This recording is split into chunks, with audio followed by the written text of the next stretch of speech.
Welcome back to Real Talk. Remember, tonight we are talking about the weight, celibacy, and of course the pressures that come with it. Earlier on, you had the stories from my guests, some very candid story on how they've been able to actually practice what they talk. Being a virgin at 35, being a virgin at 28 is definitely no easy feat in today's society. So we just want to put this issue into perspective and remember that you can join the conversation via the hashtag #RealTalkWithTemima on Twitter, Facebook, Instagram. Let me know what your thoughts, comments, and views are on tonight's topic. Right now, I want to introduce my next guest, Audrey Misiko, who is 20 years old. And Audrey is saying that she is vowing that she'll be a virgin until marriage. Audrey, welcome to the show. Thank you. So how did it make you feel watching the likes of Rehab? I can say they are my role models. They keep me going. The way they were talking about how they want to keep it till marriage. And to me, I think it's my parents' upbringing what made me stick to this. Have you ever felt pressured? From other people, maybe, why are you still a virgin when everybody else is doing it? Not really, because my cycle of friends, I think they're virgins, all of them. Okay. Yeah, girls. Not really. The guys, I don't know, but for the girls, they are. Have you ever had a boyfriend? Yeah. So, is he someone who also had the same values as you? That's what he kept saying, but then again, he came and cheated. He cheated on you? Yeah. So he was clearly having sex? Somewhere with somebody else? Yeah. But lying to you that he's willing? He's waiting for...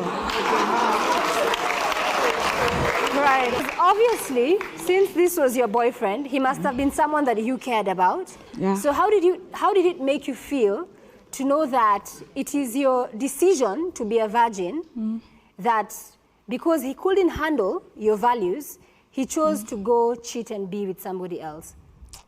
I was heartbroken. I think till now, I've not had a boyfriend. That was first year. Now I'm in third year. Okay. So I'm still single. Okay.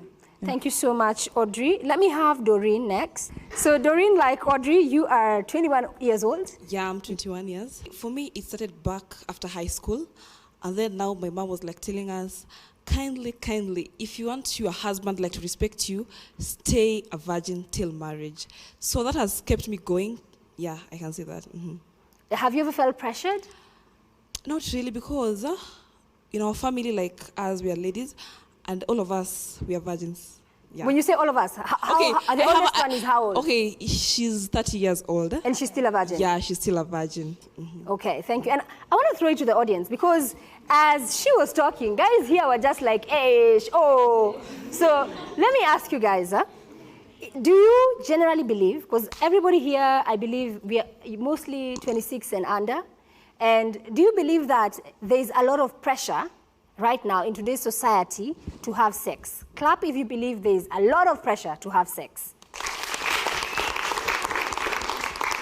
Okay, so not everybody clapped. Did you clap? Who doesn't believe there's pressure to have sex? So tell me, why do you think that it's actually a misconception that there's pressure to have sex?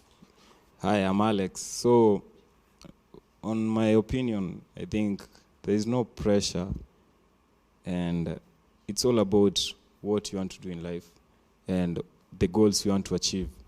So, having that pressure about having sex, I don't think it's a big issue, and it should be like, we should be more focused in what we want to do and what we are going to do better in the near future. Okay, thank you, Alex. I have another comment from the audience. I have with me a lady this time, and she disagrees with Alex's point of view. She's saying that, in fact, there is too much pressure to actually have sex today. So, Nikki, tell me, why do you feel like there's too much pressure to have sex today for the average young person? Okay, I think for the average person, in campus life, having sex has just been normalized. If you come to your hostel, you find for the guys, if you're sharing a hostel you are two guys, and if the girlfriend to your friend comes to visit, you'll be told, leo niko na my girlfriend na ni sleepover, sa ujipange. It's a normal thing. You as a guy utajipanga. Do you think also girls have the same pressure? to have sex. I think like the virginity thing is double standard. Like for guys, it's okay, you can have sex as much as you want, but for girls, you try as much to be a virgin because there's that, you don't want to be labeled as the whore. Do you agree with her? So can I ask a question? Who are the guys having sex with, if not girls? Because you're saying, yeah? Aren't you guys agreeing? Hold on.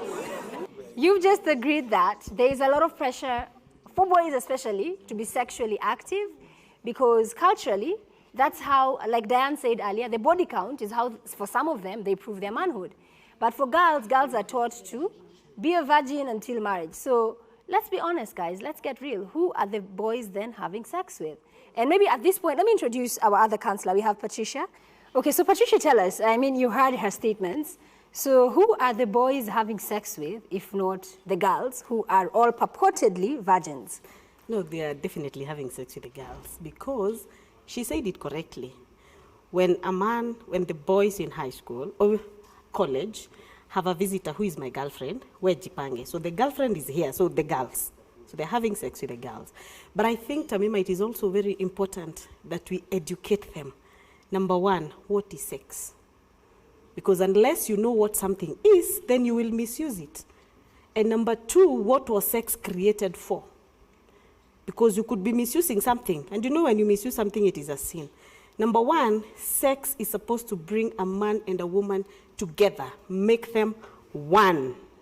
When you have sex with a man, you become one. Body, soul, everything about you becomes one. That's why we say we consummated a marriage. We brought a man and a woman together. So if you're not ready to come together with one man, then you're not ready for sex. Number two, when these people come together, what keeps them together? Sex. And number three, it was the first commandment that God gave to human beings. Be fruitful and multiply. The only way a man and a woman can be fruitful and multiply is through sex. So sex has three reasons only. Sex is not for pleasure. Sex is not for you and everybody else. Sex is for you and one person. That's why God created Adam and Eve. Okay. Other than that, no sex. Okay, thank you, Patricia. So remember, you can join the conversation via the hashtag #RealTalkWithTamima. What are your views? Is there too much pressure on young people today to have sex, or is it just something, pressure that is all made up? And ultimately, it comes down to your choice as an individual. Let me know on #RealTalkWithTamima.